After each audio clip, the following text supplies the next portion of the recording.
सही। सबसे पहले जी तुमने क्या किया, डिफाइंड कम्युनिकेशन, कम्युनिकेशन को बता दिया कि भाई ये है, और इसकी तुमने 3-4 डेफिनेशन लिख दी। फिर इसकी तुमने प्रोसेस की बात की, what is the communication process. सही। तुमने इसके ऊपर एक लाइन लिख दी, it is a continuous process and everyone is involved in some form in this। सही है ना, किसी ना किसी तरीके से हर कोई कम्युनिकेट कर ही रहा है। सही। अब इस प्रोसेस के अंदर तुमने स्टार्ट किया, the main elements of the process जो है वो क्या है, the main elements in the process. तुमने यहाँ पे ना इसकी डायग्राम बना ली। सही। मसरूर आया भाई। हाँ मसरूर। नहीं यार, अच्छा अब आया। हाँ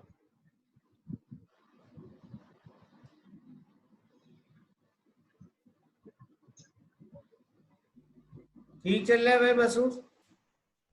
अल्लाह का शुक्र अल्हम्दुलिल्लाह। तुम बताओ। सब खैरियत भाई। सीरियस सीरियस हो या नहीं हो, क्या करना है भाई इसका? भाई असल में हुआ, मैं पिछले एक हफ्ते से फंस यूँ गया कि थोड़ा सा ऑफिस का लोड बड़ा बढ़ गया। तो मेरे नीचे का एक बंदा था, वो जा रहा है, तो उसका सारा लोड मेरे ऊपर आया हुआ है। तो मेरा पिछले हफ्ते तकरीबन रोज मेरा एक साइड विजिट हो रहा था और काम भी थोड़ा बढ़ गया था। ये सीन है। अब कोड तो गालंदे। तो अब सही है क्या तो। हाल है मशहूर, कैसे हो? अल्लाह का शुक्र यार अल्हम्दुलिल्लाह।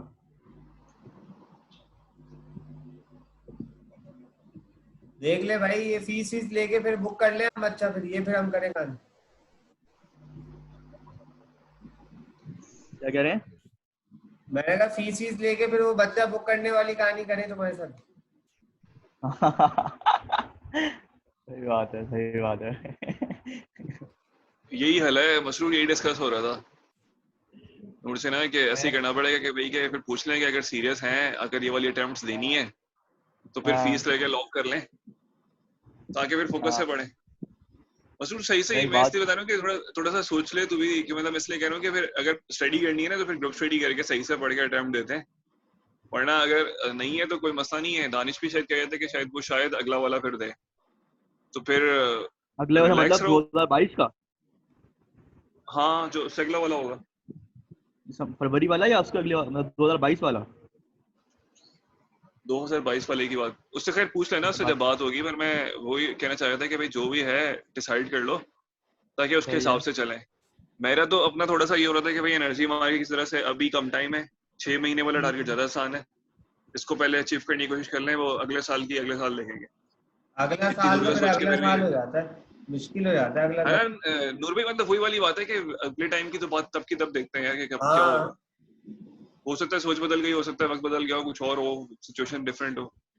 हम्म, तो अगर सही। है प्लान मशहूर तो फिर सीरियस अटेम्प्ट वगैरह मारते हैं, वरना कंपल्सन कोई भी नहीं नहीं, है। बात बात तुम्हारी बिल्कुल ओके है। अभी तो स्टार्ट करो इसको। मैं अभी अगले एक हफ्ते के अंदर इंशाल्लाह बिल्कुल सेट हो जाएगा मेरा, कि अगर मैं फ्लो में आ गया तो मैं कंटिन्यू करूंगा, अगर नहीं हुआ तो फिर मैं नेक्स्ट सिस्टम की तरफ जाऊंगा। फिर वो चीज़ें ना एकदम से जो ऑफिस वाली तरफ से ना लोड बढ़ गया काफ़ी ज़्यादा। और वो नया बंदा रखा है, उसको सिखाना, वो करना, तो वो टाइम जो है ना मेरा थोड़ा सा गड़बड़ हो गई है अचानक से, ऑल ऑफ अ सडन। यार हमने तो पूरी रात वजह तक क्लास रखी हुई है यार, 12-1 बजे भी क्लासें रखी है एक टाइम पे। जी हाँ हाँ, मुझे पता है यार। तो मैं थका हुआ इतना आया तो 2-3 इतनी ज़्यादा थका हुआ था, मैं आगे सो जाता हूँ फौरन ही। ये चल रहा है। अच्छा अच्छा। अबे तो नूर बेचारे का क्या कसूर है, वो तो टीचर है, वो तो वो तो पढ़ा मैं रहा कह है। रहा हूँ ना, उसका उसकी कोई कसूर नहीं है, मेरी तरफ से मसला है। लेकिन इसको एक नूर हफ्ता भाई, मुझे और दो, नूर कंटिन्यू भाई करते फीस हैं ले इस लो, फीस ले लो, ये हाल है बता रहा हूँ मैं। ये बात पे। फिर सही सही सही। ये तभी मैं तो यही सोच रहा हूँ अब ये कहानी होगी। अच्छा यार, ये हमने सवाल लिखा था,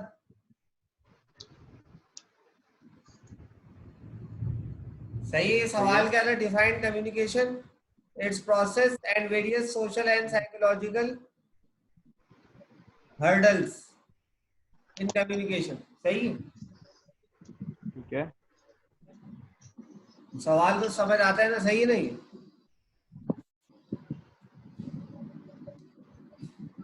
साइकोलॉजिकल हर्डल्स में क्या चीज आएगी? साइकोलॉजिकल हर्डल्स के अंदर परसेप्शन आ जाएगा। एक जगह पे तुम जाते हो कहीं कि तुम्हारी क्लास का बंदा होगा, तो तुम्हारी लेवल का बंदा होगा, तुम उससे बात करना आसानी पसंद करोगे। बात बिल्कुल सही है। फिर वो होगा हार्वर्ड खड़ा होगा, तो फ्रीक्वेंसी आती तुम्हें है। हार्वर्ड को देखते थे ना, हार्वर्ड जब था, हम्म, तुम्हारे मुंह से अल्फाज निकलते निकलते खुद रुक जाते थे, कहते थे अबे यार भाई छोड़ रहे हैं, ऐसे बात भी नहीं ऐसे है। ही है, ऐसे ही। फिर एक होते हैं डिफेंस वाली पार्टी, वो डिफेंस वाली पार्टी, उन लोगों को देखो तो वैसे ही बंदा, या तो बंदे का दिल नहीं चाहता, या कुछ ना कुछ बंदे के अपने साइकोलॉजिकल कॉम्प्लेक्सेस सामने आ जाते हैं, जिससे कम्युनिकेशन करने से रोकते हैं। सही इसी तरह से सही बहुत ही ज्यादा लोअर क्लास के, बिल्कुल ही लोअर क्लास के वगैरह भी हो जाए, तो भी बंदे को कभी कभी वो साइकोलॉजिकली हो जाते हैं मेंटल बैरियर्स कि यार इससे बात कैसे करूं। सही है, सही है। सही है। फिर तो आपने पहले फैक्ट्री में देखा होगा कि जब तक माँ बहन की गाली नहीं दे तो बड़े अच्छे से काम भी नहीं करते फैक्ट्री वाले। हाँ हाँ, हिलते भी नहीं है। तो खुश होते थे कि ओए मेरे को मदर चोद कह रहे हैं, मुझे बहन चोद कह रहे हैं, अच्छा अपना है सेंडर। सही है। But interpretation basically perceive, understandable form में कन्वर्ट करना उसको ना, ताकि अंडरस्टैंड कर सको आप। इंटरप्रिटेशन होता हाँ बट है सेंड बाय द रिसीव।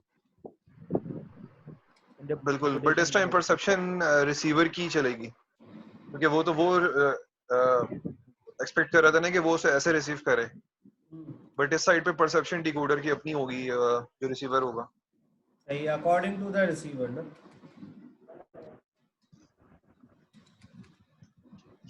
ठीक है, ये डिकोडिंग हो गई। उसके बाद हम क्या बात करते हैं? फीडबैक।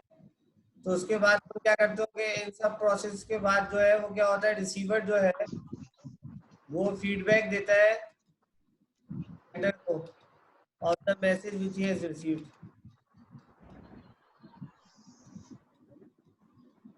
सही, ये तो हमारे पास इस चीज का हो गया फीडबैक का। अच्छा, ये प्रोसेस हो गया। हमारे सवाल में 4 बातें पूछी थी ना उसने। कम्युनिकेशन क्या है? It's process and various social and psychological hurdles. अब तुमने हेडिंग डाल दी नीचे, तो इसमें नॉइज भी एक्सप्लेन कर दिया ना तुमने डायग्राम में। जब नॉइज डाला था तो नॉइज, नॉइज क्या है? नॉइज को क्या कहोगे? What is noise?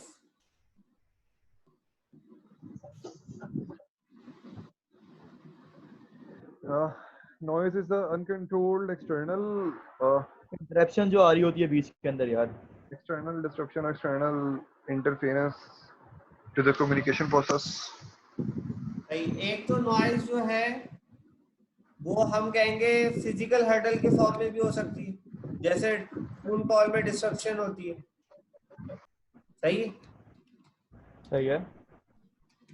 या फिर टीवी में आवाज खराब हो रही हो, तो ये जो है ये फिजिकल आपके पास डिस्ट्रप्शन आती है।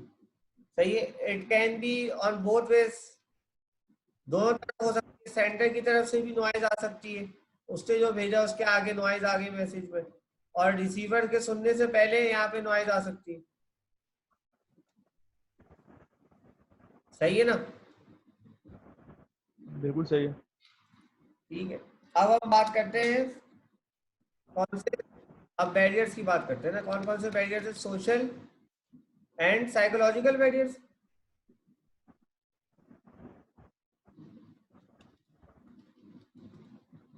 बैरियर्स या हर्डल्स जो भी वो कह रहा है उसकी बात करते हैं।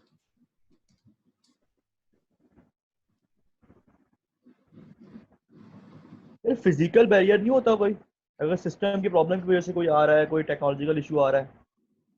हाँ ना, वो तो हमने कर दिया ना कि नॉइज जो है अगर वो फिजिकल की वजह से आ रही है तो वो फिजिकल बैरियर। अच्छा, वो नॉइज के अंदर आ जाएगा। हाँ, अब इसमें जो आएगी, इसमें ये क्या है, इसमें जो आएगी नॉइज ना, वो आएगी आपके पास वो वाला बैरियर साइकोलॉजिकल। वो क्या है? Semantic noise. सही, सिमेंटिक नॉइज क्या है? It results from the use of difficult या फिर मुश्किल करके आप चीज बताओ। By the communicator. कम्युनिकेटर इतना मुश्किल करके बताया कि उसको समझ ही नहीं है। Outside of the frame of reference of audience. सही, ये अपने पास जरा इंपॉर्टेंट चीज है, ये नोट भी कर लो साथ के। ये सिमेंटिक नॉइज जो है ये बड़ी इंपॉर्टेंट है कि आप जितना मुश्किल करते हो अपना मैसेज उतना ज्यादा आपके लिए मुश्किल हो जाता है रिसीवर के लिए। बात क्लियर है?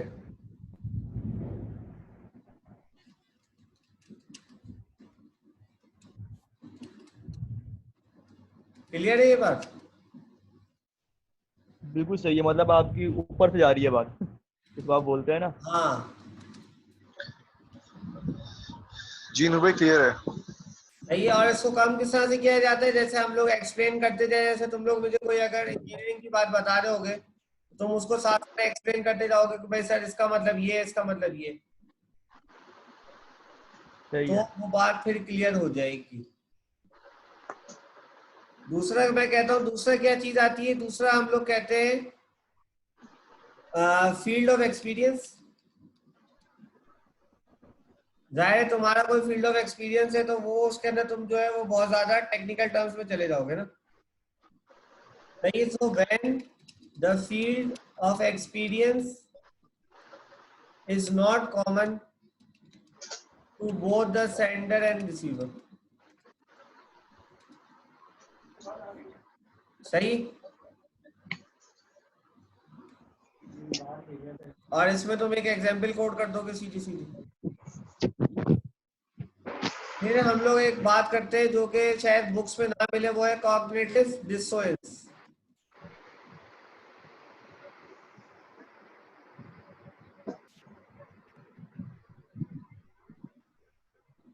सही।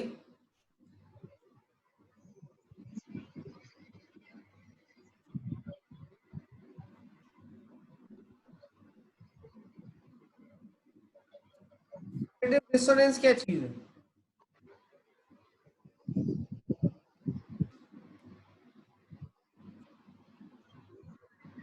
आपने क्या लिखा? Cognitive dissonance. हाँ ये क्या चीज है भाई? यार ये बेसिकली आई थिंक वो कॉन्सेप्ट है ना कि आप जो सुनना चाह रहे होते हो, जो आपका माइंड परसीव करना चाह रहा होता है, आप सिर्फ वो मैसेज में से सिर्फ वो बात इंटरप्रेट कर पाते हो जो आपको अपने मजे की, अपने फायदे की लगती है। और आई एम रॉन्ग। और तुम गूगल तो बताओ। ये बता रहा है साइकोलॉजिकली एक टर्म है ये जिसको इनकंसिस्टेंट थॉट्स, बिलीफ, एटीट्यूड्स। हाँ अब ये बात है ना कि दो बातें, मतलब क्या है कि आप वो वाली चीज को एक्सेप्ट करते हो उनमें से जो कि आपको डिस्कम्फर्ट ना करे। फॉर एग्जाम्पल मैं तुम्हें कहता हूँ कि यार smoking is injurious to health, तो वो कहते हैं नहीं यार हमने देखा है काफी यंग जो लोग हैं वो सही है, उनकी हेल्थ भी सही है और स्मोकिंग भी करते हैं, उनको तो कुछ नहीं होता। तो तुम उस चीज के ऊपर डिसोएट कर रहे हो कि तुम अपनी पॉइंट ऑफ व्यू के ऊपर जो तुम्हें कंफर्ट लेवल पे रख रही है तुम उसी के ऊपर वापस आ रहे हो। ये बात है कॉग्निटिव डिसोनेंस।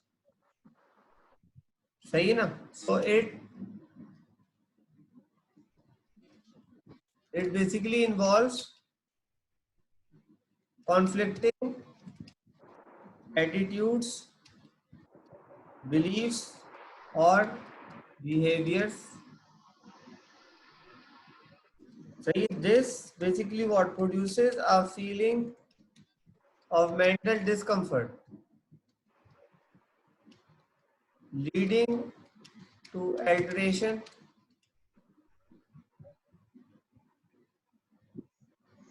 सही है ना, in one of the attitudes to reduce discomfort and restore balance. ठीक है, बात क्लियर हुई? यानी हम क्या करते हैं कि हम ये कहेंगे कि भाई हमने देखा है, जैसे अब कोई बोलता है यार smoking is injurious to health, बात पे आ जाएंगे नहीं यार मतलब उस बंदे को जो है वो स्मोक करता है उससे तो कोई मसला नहीं है, तो हम उस बात के ऊपर आ रहे हैं जो कि हमारी डिस्कम्फर्ट को कम करता है, वरना तो हमें छोड़नी पड़ती। वो फिर एक ज्यादा मुश्किल बात हो जाती। क्लियर है?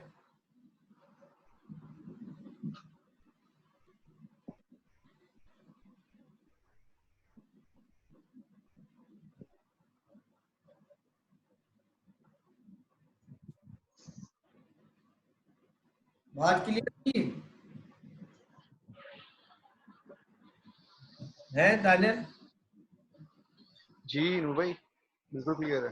ठीक है, फिर हम एक और बात करते हैं, फ्रेम ऑफ रेफरेंसेस।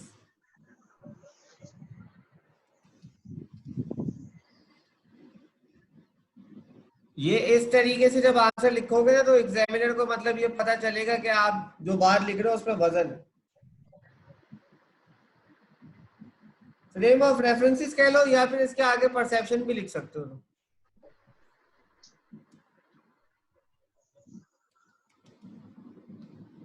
अब परसेप्शन क्या है कि तुम अपने हिसाब से बात करते हो, सही है, और वो जो है उसको अपने हिसाब से परसीव करता है।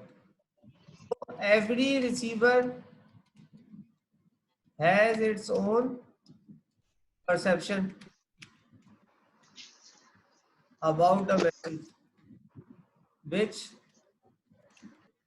Becomes a hurdle. वो हर्डल बन जाता है अगर जो फ्रेम ऑफ रेफरेंस और जो उसका परसेप्शन है वो हर्डल। नेक्स्ट क्या हो सकता है? Poor understanding.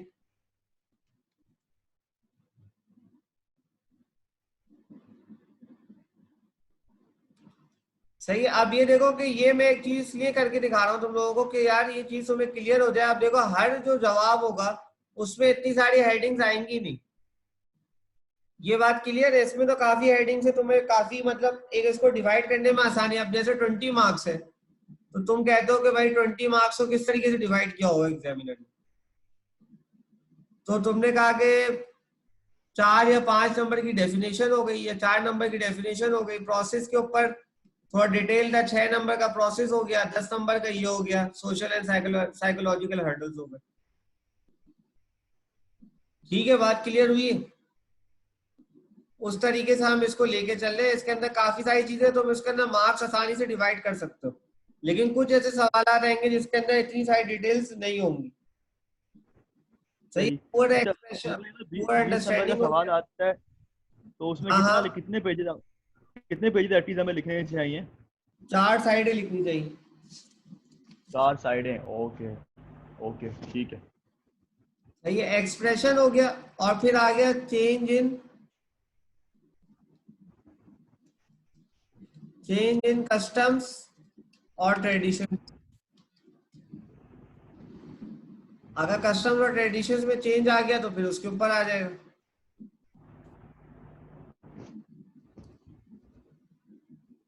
सही, कस्टम्स और ट्रेडिशंस अगर चेंज हो गए जब तक आपने ये मैसेज भेजा है तो वो चेंज हो जाएगा। अब जैसे फॉर एग्जांपल कोई बुद्धिज्म के बारे में बात करना चाहता है पाकिस्तानी सोसाइटी में, अभी वो वाकया भी हुआ था ना कि वो पता नहीं क्या बहुत बड़ा कोई मॉन्यूमेंट मिला था, उसको तोड़ दिया था इन्होंने, पता चला?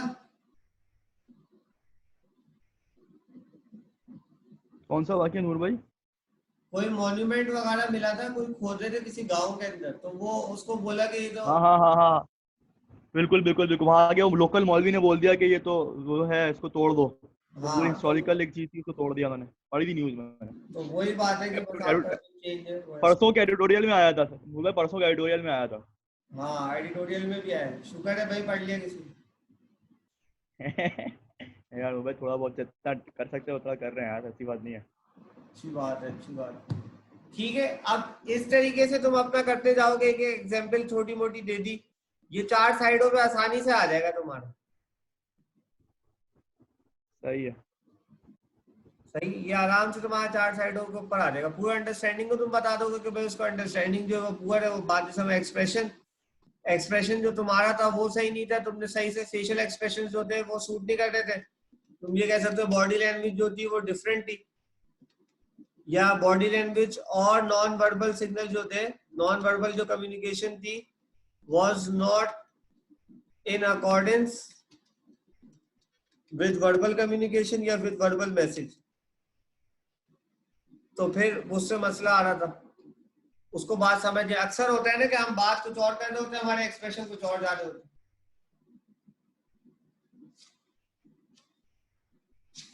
ठीक है,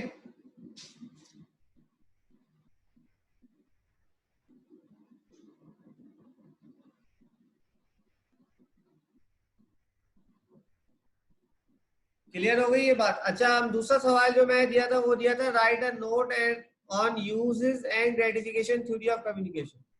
ये है क्या यूजेस एंड ग्रेटिफिकेशन थ्योरी? हाँ,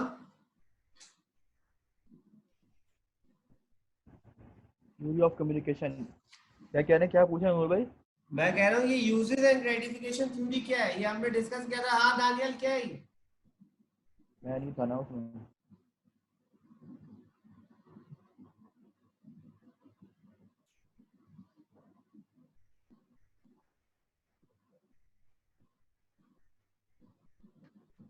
किस पॉइंट की बात कर रहे हैं नूर भाई आप? ये यूजेस एंड ग्रेटिफिकेशन थ्योरी।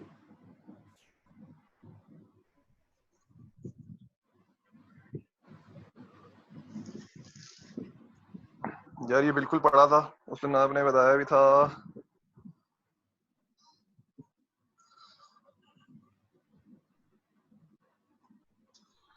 नहीं याद आ रहा मुझे। यूजेस एंड ग्रेटिफिकेशन थ्योरी के अंदर हम दो काम करते हैं ना। एक तो हम ये पता करते हैं कि एक बंदा एक मीडियम क्यों, कौन से लोग कौन सा मीडियम इस्तेमाल कर रहे हैं।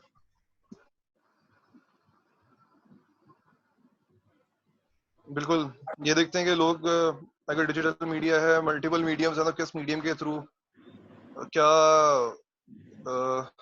इंफॉर्मेशन हासिल करने की, सीख करने की कोशिश करते हैं।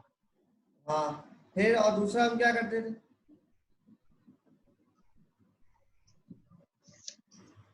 दूसरा उसके जरिए हम असेस कर सकते हैं कि भाई कि अगर हमें किसी ऑडियंस को टारगेट करना है तो ये इस मीडियम पे जा रही है, इस मीडियम पे जा रही है, तो हम उसको स्ट्रेटिफाई कर सकते हैं कि भाई के इस टारगेट ऑडियंस के लिए हमने अगर कोई मार्केटिंग कैंपेन कुछ करना है तो वो हम इस मीडियम पे करेंगे, और इस जिस भी ब्रैकेट को अपना मतलब टारगेट करना है तो ये स्ट्रेटिफाई कर सकते हैं।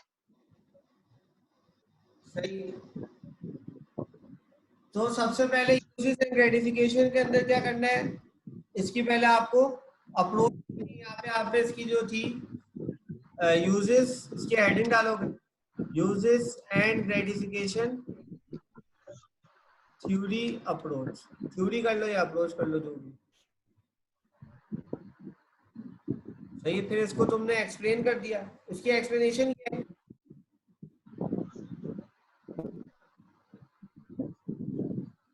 The main aim is to understand the audience involvement in media selection, सही है। इन मीडिया सिलेक्शन कर लो या इन मास कॉम, एमसी लिख लो, इन मास कॉम।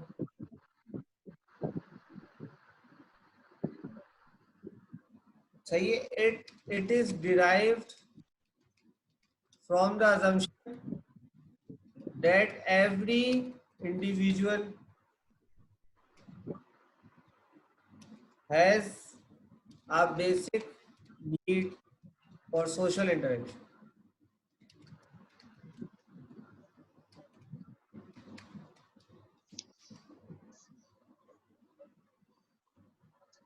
सही है। So mass media consumption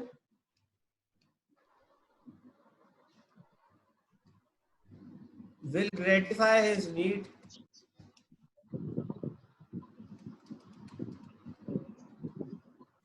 in any form। सही है, ये तुमने पहले बात लिख दी। अब ये क्या करते हैं, this theory focuses on how people use media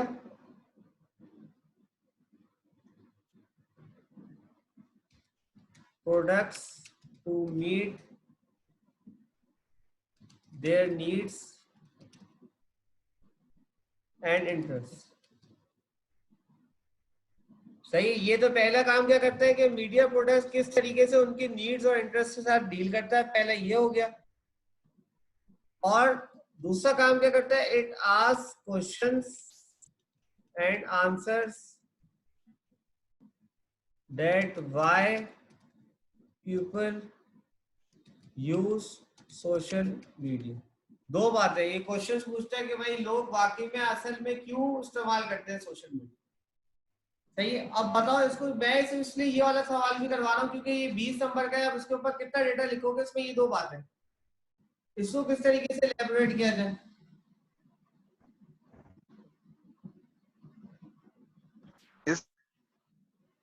book भेजी है ना मैंने ऑनलाइन, देखो इसकी आपने बहुत अच्छी एग्जांपल शेयर की थी, जो 1 मिनट में खोल रहा हूँ। बुक भेजी हुई है मैंने, इसकी पेज कौन सा है इसके ऊपर, पेज है 36 है, 36 बुक का पेज 36 वैसे 59 है। मसरूर तुम भी खोल लो। वही खोल रहा हूँ, बुक ही खोल रहा हूँ यानी।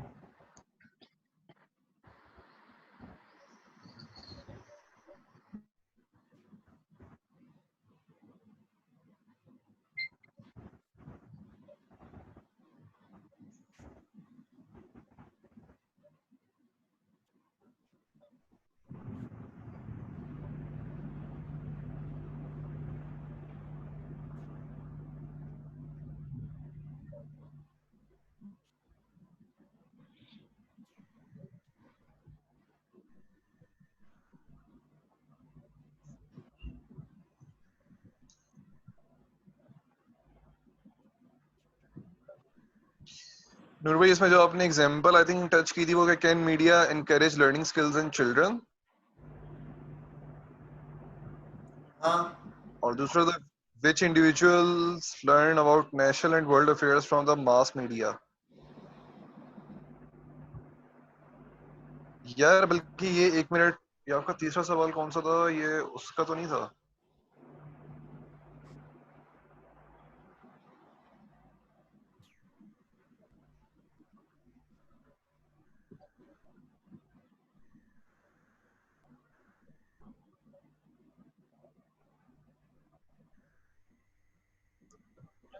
आपने वर्ड की फाइल भेजी थी जो असाइनमेंट जिस पे आपने लिखा था ये? नहीं उस पर नहीं भेजी।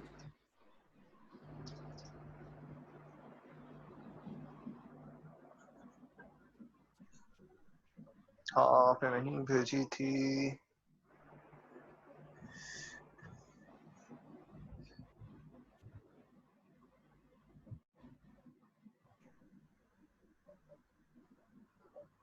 Uses and gratification research that studies how people use media to meet their needs and interests. It asks and answers questions about why individuals uses the mass media.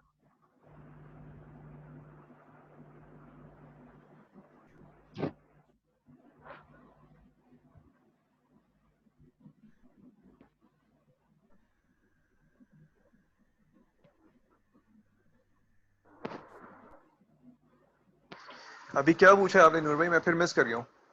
मैं कह रहा हूँ अब इसमें आगे हम इसको किस तरह से डिटेल बनाएं, आंसर को भी तो 20 मार्क्स तक लेके जाने हैं ना। एग्जाम्पल वगैरह ऐड की जाएंगी ना इसके अंदर, आप एग्जाम्पल अभी से एग्जाम्पलों पे आ जाओ, कुछ और नहीं है इसके। यार जब आपने पढ़ाया था उससे तो मैं नहीं मिला, मैंने क्लास क्या पढ़ाया था। भाई तुम लोग ये बोल सकते हो ना टिपिकली, अभी ऐसे मैं कह सकता हूँ ग्रेटिफिकेशन मींस, सही है, तुमने इसको थोड़ा सा एक्सप्लेन कर दिया, क्या है एस्केप फ्रॉम वरीज, सही है, इमोशनल सपोर्ट, और क्या है the acquisition of information helping in dealing with the outside world.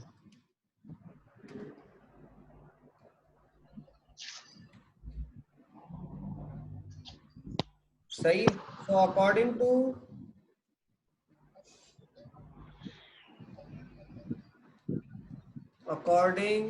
this theory there are 4 approaches। इसी के हिसाब से हमने अप्रोचेस बना दी ना। There are 4 categories of needs। ये अब वो 4 कैटेगरीज ऑफ नीड्स है। पहली क्या है, diversion from buddies, problems, second companionship. वही चीज है, उसको मैं फिर थोड़ा सा इसको एक्सप्लेन कर रहा हूँ। इसलिए कहते हैं कि सीएसएस में पढ़ना पड़ता है, क्योंकि सवाल जो है ना कभी भी सीधा नहीं आता। ये तो फिर भी बिल्कुल सीधे सवाल में तो टू लिव विद अदर्स, आपके पास क्या है, पर्सनल आइडेंटिफिकेशन, और फिर हमारे पास क्या है, seeking of information about happenings of the world.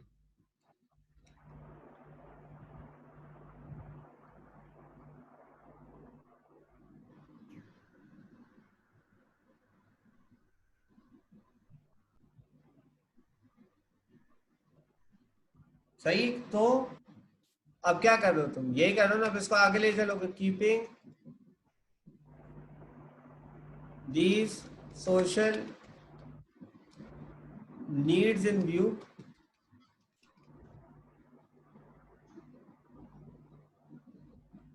people expect mass media use will give them some fulfillment of their needs। ठीक है, वो क्या करता है, मास मीडिया का यूज जो है वो आपको फुलफिलमेंट देता है इसके यूज की नीड से। सो यही वजह है कि लोग क्या करते हैं, तुम ये लिख दोगे आगे, मतलब this reason leads people into watching television, using social media sites, SNS कहलाता है, social networking systems etc। ठीक है, तो ये बात क्लियर है। सही, अब आगे मुझे जरा इसकी एग्जांपल बताओ, क्या क्या लिख सकते हो और क्या ऐड कर सकते हो इसके अंदर।